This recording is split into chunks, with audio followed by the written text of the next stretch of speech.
Hi friends, ಎಲ್ಲರನ್ನ welcome ಮಾಡ್ಕೊಳ್ತಾ ಇದ್ದೀನಿ ವೀನಸ್ 71 ಚಾನಲ್ಗೆ.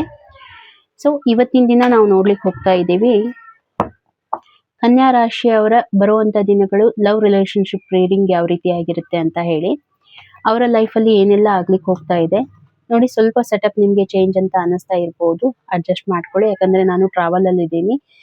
ಮೀನ್ವೈಲ್ ನಿಮ್ಮ ಒಂದು ರೀಡಿಂಗ್ ಕೂಡ ತುಂಬಾನೇ ಇಂಪಾರ್ಟೆಂಟ್ ಇರುತ್ತೆ. ಯೂನಿವರ್ಸ್ ಮೆಸೇಜ್ ನಿಮ್ ತನಕ ತಲುಪಿಸುವಂತದ್ದು ನಂದೊಂದು ಜವಾಬ್ದಾರಿ ಅಂತ ನಾನು ಅನ್ಕೊಳ್ತೀನಿ. ಹಾಗಾಗಿ ಕನ್ಯಾ ರಾಶಿಯವರಿಗೆ ಬರುವಂತ ದಿನಗಳಲ್ಲಿ ಅವರ ಪ್ರೀತಿ ಪಾತ್ರರ ಬಗ್ಗೆ ಯಾವ ರೀತಿ ಎಲ್ಲ ಏನ್ ಚೇಂಜಸ್ ಆಗ್ಲಿಕ್ಕೆ ಹೋಗ್ತಾ ಇದೆ, ಈ ಪಾಸಿಟಿವ್ ಆಸ್ಪೆಕ್ಟ್ಸ್ ಏನಿದೆ ಎಲ್ಲಾನು ನೋಡ್ಕೊಂಡು ಬರೋಣ. ಹಾಗೆ ರೀಡಿಂಗ್ ಗೆ ಕನೆಕ್ಟ್ ಆಗೋದಕ್ಕೆ ಒಂದ್ಸಾರಿ ಚಾನಲ್ ಅನ್ನ ಸಬ್ಸ್ಕ್ರೈಬ್ ಮಾಡ್ಕೊಳ್ಳಿ. ತುಂಬಾ ಅಕ್ಯುರೇಟ್ ಆಗಿ ನಿಮ್ಗೆ ರೀಡಿಂಗ್ ಬರುತ್ತೆ. ಈ ಒಂದು ರೀಡಿಂಗ್ ನ ಆದಷ್ಟು ನಿಮ್ಮ ಪ್ರೀತಿ ಪಾತ್ರರೊಂದಿಗೆ ಶೇರ್ ಮಾಡ್ಕೊಳ್ಳಿ. ಸೊ ಅವ್ರಿಗೂ ಕೂಡ ಗೊತ್ತಾಗುತ್ತೆ ಏನೆಲ್ಲ ನಡೀತಾ ಇದೆ, ಸೊಲ್ಯೂಷನ್ ಏನ್ ಸಿಗುತ್ತೆ ಅಂತ ಹೇಳಿ. Okay, so first of all ನಾನು ನೋಡ್ತಾ ಇರುವಂತದ್ದು ನಿಮ್ಮ ಒಂದು ಎನರ್ಜಿ ಯಾವ ರೀತಿ ಇದೆ ಅಂತ ಹೇಳಿ. ಓಕೆ, ಚೆನ್ನಾಗಿದೆ. ಒಂದು ಫ್ಯಾಮಿಲಿ ಟೈಮ್ ಅನ್ನ ಸ್ಪೆಂಡ್ ಮಾಡ್ತಾ ಇದ್ದೀರಾ ಅಂತ ಹೇಳಿ. ಓಕೆ, ಮನೆಯಲ್ಲಿ ಹಿರಿಯರು ಇರುವಂತದ್ದು, ನಿಮ್ಮ ವೆಲ್ ವಿಷರ್ಸ್ ಯಾರಿರ್ತಾರೆ ಅವ್ರ ಜೊತೆಗೆ ನಿಮ್ಮ ಒಂದು ಲೈಫಲ್ಲಿ ಏನೋ ಚೇಂಜಸ್ ಆಗಿದೆ. ಯಾವ ರೀತಿ ಅಂತಂದ್ರೆ, ಈಗ ಮೇ ಬಿ ನಿಮ್ಮ ಪ್ರಮೋಷನ್ ಆಗಿರುವಂತದ್ದು ಅಥವಾ ಬಿಸ್ನೆಸ್ ಅಲ್ಲಿ ಚೆನ್ನಾಗಿ ಗ್ರೋತ್ ಅನ್ನ ಆಗಿರುವಂತದ್ದು, ಇದೆಲ್ಲಾನು ನನ್ಗೆ ಕಾಣ್ತಾ ಇದೆ. ಗ್ರೋತ್ ಇದೆ, ಹಾಗಾಗಿ ಆ ಒಂದು ಮೂಮೆಂಟ್ ಅನ್ನ ಫ್ಯಾಮಿಲಿ ಜೊತೆಗೆ ನೀವು ಸೆಲೆಬ್ರೇಟ್ ಮಾಡ್ತಾ ಇದ್ದೀರಾ. ಇದ್ರ ಜೊತೆಗೆ ನಾನು ನೋಡ್ತಾ ಇರುವಂತದ್ದು, ಮೇ ಬಿ ನೀವೇನಾದ್ರೂ ಸಣ್ಣ ಪುಟ್ಟ ಪ್ರಾಪರ್ಟಿ ಪ್ಲಾನ್ ಮಾಡ್ಕೊಂಡಿದ್ದೀರಾ, ಅದ್ರ ಬಗ್ಗೆ ಏನಾದ್ರೂ ತಗೊಂಡಿರುವಂತದ್ದು, ಅಥವಾ ವೆಹಿಕಲ್ ಪರ್ಚೇಸಿಂಗ್ ನನ್ಗೆ ಅನಿಸ್ತಾ ಇದೆ. ಅಥವಾ ಒಂದು ಜಾಗ ಏನಾದ್ರೂ ನೀವು ತಗೊಂಡಿರುವಂತದ್ದು, ಈ ರೀತಿ ಎಲ್ಲ ನನ್ಗೆ ಅನಿಸ್ತಾ ಇರುವಂತದ್ದು. ನೋಡಿ, ನೀವು ಹೇಳಿ ಏನಿದೆ ಅಂತ ಹೇಳಿ.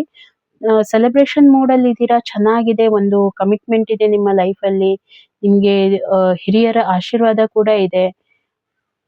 ದುಡ್ಡು ಮಾತ್ರ ಇದೆ. ಅಂದ್ರೆ ಇವಾಗ ನಿಮ್ಮ ಒಂದು ಎನರ್ಜಿ ಏನಿದೆ ಅಂತಂದ್ರೆ, ದುಡ್ಡಲ್ಲಿ ನಿಮ್ಗೆ ಪ್ರಾಫಿಟ್ ಆಗಿದೆ ಅಂತ ಹೇಳಿ ನನ್ಗೆ ಅನಿಸ್ತಾ ಇದೆ. ಇನ್ನು ನಿಮ್ಮ ರಿಲೇಶನ್ಶಿಪ್ ವೈಸ್ ನಾನು ಏನ್ ನೋಡ್ತಾ ಇದ್ದೀನಿ, ನಿಮ್ಮ ಫೀಲಿಂಗ್ಸ್ ಅನ್ನ ಅಂತಂದ್ರೆ, ತುಂಬಾ ಎಫರ್ಟ್ ಹಾಕ್ತಾ ಇದ್ದೀರಾ. ನಿಮ್ಮ ರಿಲೇಶನ್ಶಿಪ್ಗೆ ತುಂಬಾನೇ ಎಫರ್ಟ್ ಹಾಕ್ತಾ ಇದ್ದೀರಾ. ಬಟ್ ಅದಕ್ಕೆ ರಿಸಲ್ಟ್ ಬರ್ತಾ ಇಲ್ಲ ಅಂತ ಹೇಳಿ ತುಂಬಾ ಫೀಲ್ ಮಾಡ್ಕೊಂಡಿದ್ದೀರಾ. ಸೊ ಎಲ್ಲಾನು ದೇವ್ರ ಮೇಲೆ ಭಾರ ಹಾಕಿ ಬಿಟ್ಟಿದ್ದೀರಾ ಅನ್ನೋವಂಥದ್ದು ನನಗೆ ಅನಿಸ್ತಾ ಇದೆ. ಓಕೆ, ಮತ್ತೆ ನಾನ್ ಅನ್ಕೊಳ್ತೀನಿ ಏನೋ ಸಮಥಿಂಗ್ ನಿಮ್ ಕಡೆಯಿಂದ ನಿಮ್ಮ ಒಂದು ಪಾರ್ಟ್ನರ್ಗೆ ಹರ್ಟ್ ಆಗಿದೆ ಅಂತ ಹೇಳಿ, ಅಥವಾ ನಿಮ್ಮ ಪಾರ್ಟ್ನರ್ ಇಂದ ನಿಮ್ಗೆ ಏನೋ ಹರ್ಟ್ ಆಗಿದೆ. ತುಂಬಾ ಮನ್ಸನ್ನ ನೊಂದ್ಕೊಂಡಿದ್ದೀರಾ. ತುಂಬಾ ಎಫರ್ಟ್ ಕೂಡ ಹಾಕ್ತಾ ಇದ್ದೀರಾ ರಿಲೇಶನ್ಶಿಪ್ ಅಲ್ಲಿ. ನೀವು ಅವ್ರ ಜೊತೆ ಮಾತಾಡ್ಬೇಕು, ಸೇರ್ಬೇಕು, ಕೂಡ್ಕೋಬೇಕು, ಈ ರೀತಿ ಎಲ್ಲ ತುಂಬಾನೇ ಇದೆ. ಸ್ಟ್ರಗಲ್ ಮಾಡ್ತಾ ಇದ್ದೀರಾ. ಬಟ್ ಅದಕ್ಕೆ ರಿಸಲ್ಟ್ ಬರ್ತಾ ಇಲ್ಲ. ಆ ಕಡೆಯಿಂದ ಯಾವ್ದು ರೆಸ್ಪಾನ್ಸ್ ಬರ್ತಾ ಇಲ್ಲ. ಏನೋ ಒಂದು ಹರ್ಟ್ ಆಗಿರುವಂತ ಸಿಚುವೇಶನ್ ನಡೆದಿದೆ ನಿಮ್ಮ ಲೈಫಲ್ಲಿ. ಬಟ್ ಇನ್ ಫ್ಯೂಚರ್ ಅಲ್ಲಿ ಅದೇ ರೀತಿ ಇರುತ್ತೆ ಅಂತ ನಾನು ಹೇಳೋದಿಲ್ಲ. ಇನ್ ಫ್ಯೂಚರ್ ಅಲ್ಲಿ ಯಾಕಂತಂದ್ರೆ, ನಿಮ್ಮ ಪಾರ್ಟ್ನರ್ ಫೀಲಿಂಗ್ ಆ ರೀತಿ ಇದೆ, ನಾನು ನೋಡ್ತಾ ಇದ್ದೇನೆ. ಏನು ಪ್ರಾಬ್ಲಮ್ ಯಾಕೆ ಕ್ರಿಯೇಟ್ ಆಗ್ತಾ ಇದೆ? ಒಂದು ಸ್ಟೆಬಿಲಿಟಿ ಇಲ್ಲ ನಿಮ್ಮ ಲೈಫಲ್ಲಿ. ಆ ಕಮಿಟ್ಮೆಂಟ್ ಇಲ್ಲ. ಇಬ್ರು ಕೂಡ ಕಮಿಟ್ಮೆಂಟ್ ಇಲ್ಲ. ರಿಲೇಶನ್ಶಿಪ್ ನೋಡುವಂತ ವೇ ಅನ್ನ ನೀವು ಚೇಂಜ್ ಮಾಡ್ಕೊಳ್ತಾ ಇಲ್ಲ ಅನ್ನೋವಂಥದ್ದು ನನಗೆ ಇಲ್ಲಿ ಅನಿಸ್ತಾ ಇದೆ. ಅಂಡರ್ಸ್ಟ್ಯಾಂಡಿಂಗ್ ಕೊರತೆ ಬರ್ತಾ ಇದೆ. ಮತ್ತೆ ಇನ್ ಫ್ಯೂಚರ್ ಅಲ್ಲಿ ಏನಾಗ್ಬಹುದು ಹಾಗಿದ್ರೆ ನೋಡಿ, ಎಫರ್ಟ್ ಹಾಕ್ತೀರಾ, ಬಟ್ ಅದಕ್ಕೆ ರಿಸಲ್ಟ್ ಇನ್ನೂ ನೀವು ವೇಟ್ ಮಾಡ್ತಾ ಇರ್ತೀರಾ. ತುಂಬಾ ಸೋತ್ ಹೋಗ್ತೀರಾ. ಯಾಕಂದ್ರೆ ತುಂಬಾ ಇವಾಗ ಆಲ್ರೆಡಿ ನಿಮ್ಗೆ ಕನ್ಫ್ಯೂಷನ್ ಇದೆ. ನೀವು ಸಫರ್ ಆಗ್ತಾ ಇದ್ದೀರಾ. ಒಂದೇ ಹೇಳ್ಬೇಕಂತಂದ್ರೆ ಸಫರ್ ಆಗ್ತಾ ಇದ್ದೀರಾ. ಎಮೋಷನಲಿ ತುಂಬಾ ಡೌನ್ ಆಗಿದ್ದೀರಾ. ನೀವು ಬೇರೆ ಎಷ್ಟೇ ನಿಮ್ಮ ಫ್ಯಾಮಿಲಿಗಾಗಿ ನೀವು ಟೈಮ್ ಕೊಡ್ತಾ ಇದ್ದೀರಾ, ಬಟ್ ನಿಮ್ಮ ಫೀಲಿಂಗ್ಸ್ ಅನ್ನ ನೋಡಿದಾಗ ನಿಮ್ಮ ಪಾರ್ಟ್ನರ್ ಬಗ್ಗೆ ಈ ರೀತಿ ಇದೆ. ಹ್ಯಾಪಿ ಆಗಿರ್ತೀರಾ, ಎಲ್ರ ಜೊತೆಗೆ ಹ್ಯಾಪಿ ಆಗಿದ್ದೀರಾ, ಆದ್ರೆ ನಿಮ್ಮ ಮನಸ್ಸಿನಲ್ಲಿ ಏನ್ ನಡೀತಾ ಇದೆ ಅದನ್ನ ನೀವು ಯಾರಿಗೂ ಕೂಡ ಹೇಳ್ಕೊಳಿಕ್ ಆಗ್ತಾ ಇಲ್ಲ. ಆ ಒಂದು ಸಿಚುವೇಶನ್ ಕ್ರಿಯೇಟ್ ಆಗಿದೆ ನಿಮ್ಗೆ. ಏನೋ ನಿಮ್ಮ ಪಾರ್ಟ್ನರ್ ನಿಮ್ಗೆ ತುಂಬಾನೇ ಹರ್ಟ್ ಮಾಡಿ ಮಾತಾಡಿದ್ದಾರೆ, ಏನೋ ಹರ್ಟ್ ಮಾಡಿದ್ದಾರೆ. ಅವ್ರ ಎನರ್ಜಿ ಕೂಡ ಹಾಗೆ ಇದೆ. ಅವರು ಅಂದ್ರೆ ನಾನು ಇಲ್ಲಿ ನೋಡ್ತಾ ಇದ್ದೀನಿ, ಅವ್ರು ನಿಮ್ಗೆ ಪದೇ ಪದೇ ಹರ್ಟ್ ಮಾಡ್ತಾ ಇರುವಂತದ್ದು ನನಗೆ ಕಾಣ್ತಾ ಇದೆ. ಅಥವಾ ನಿಮ್ಮ ಕಡೆಯಿಂದ ಅವ್ರಿಗೆ ಹರ್ಟ್ ಆಗಿರುವಂತದ್ದು ನಾನು ಅನ್ಕೋಬಹುದು. ಇದನ್ನ ಆಸ್ ಪರ್ ಸಿಚುವೇಶನ್. ಯಾಕೆ ಇದನ್ನ ಹೇಳ್ತಾ ಇದ್ದೀನಿ ಅಂದ್ರೆ, ಇದು ಒಂದು ಜನರಲ್ ರೀಡಿಂಗ್ ಆಗಿರುತ್ತೆ. ಹಾಗಾಗಿ ಸ್ವಲ್ಪ ಇದನ್ನ ನೀವು ಅರ್ಥ ಮಾಡ್ಕೊಳ್ಳಿ, ಯಾವ ರೀತಿ ಅಂದ್ರೆ ನೀವು ಇದನ್ನ ಮಾಡ್ತಾ ಇದ್ದೀರಾ ರಿಲೇಶನ್ಶಿಪ್ ಅಲ್ಲಿ. ಮತ್ತೆ ಎಷ್ಟು ನಿಮ್ಗೆ ರಿಲೇಟ್ ಆಗುತ್ತೆ ಅಷ್ಟನ್ನ ತಗೊಳ್ಳಿ, ಉಳಿದಿದ್ದು ಆಸ್ ಎ ಗೈಡ್ಲೈನ್ಸ್ ಅಂತ ನೀವು ತಗೊಳ್ಳಿ. ಎಫರ್ಟ್ ಹಾಕ್ತೀರಾ, ಬಟ್ ಅದಕ್ಕೆ ರಿಸಲ್ಟ್ ಅಂತ ತುಂಬಾ ಕಡಿಮೆ, ರೆಸ್ಪಾಂಡ್ ನಿಮ್ಗೆ ತುಂಬಾ ಕಡಿಮೆ ಬರುತ್ತೆ. ತುಂಬಾನೇ ನೀವು ಒದ್ದಾಡ್ತಾ ಇದ್ದೀರಾ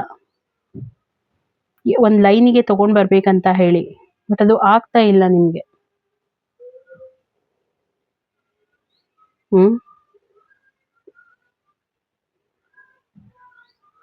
ನೀವು ಅನ್ಕೊಂಡಷ್ಟು ರಿಸಲ್ಟ್ ಬರ್ತಾ ಇಲ್ಲ ಅನ್ನೋಂಥದ್ದು ಫೀಲಿಂಗ್ ಅಲ್ಲಿ ಬರುತ್ತೆ ನಿಮ್ಗೆ, ಡೆಫಿನೆಟ್ ಆಗಿ ಬರುತ್ತೆ.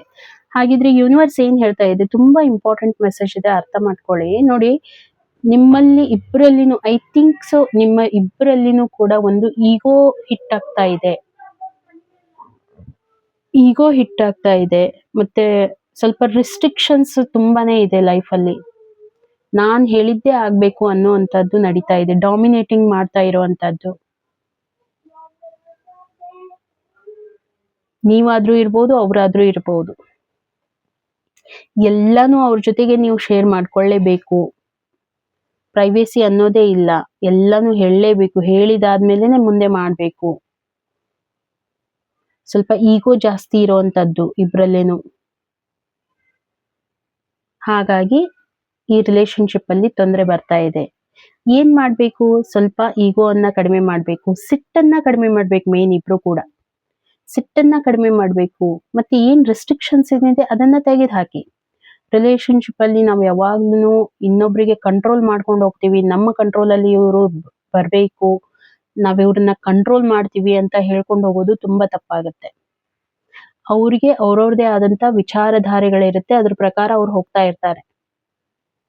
ಇಲ್ಲಿ ನಾ ನೋಡ್ತಾ ಇರುವಂತಹದ್ದು, ಇಬ್ರಲ್ಲಿನೂ ಕೂಡ ಎನರ್ಜಿ ಇರುವಾಗ ಯಾರೇನು ಮಾಡ್ಲಿಕ್ಕೆ ಆಗೋದಿಲ್ಲ. ಒಬ್ರಾದ್ರೂ ಅಡ್ಜಸ್ಟ್ಮೆಂಟ್ ಮಾಡ್ಕೋಬೇಕಲ್ವಾ, ಮತ್ತೆ ಅರ್ಥನೂ ಮಾಡ್ಕೋಬೇಕು. ಡಾಮಿನೇಟಿಂಗ್ ಯಾಕೆ ಡಾಮಿನೇಟಿಂಗ್ ಆಗಿರೋದು?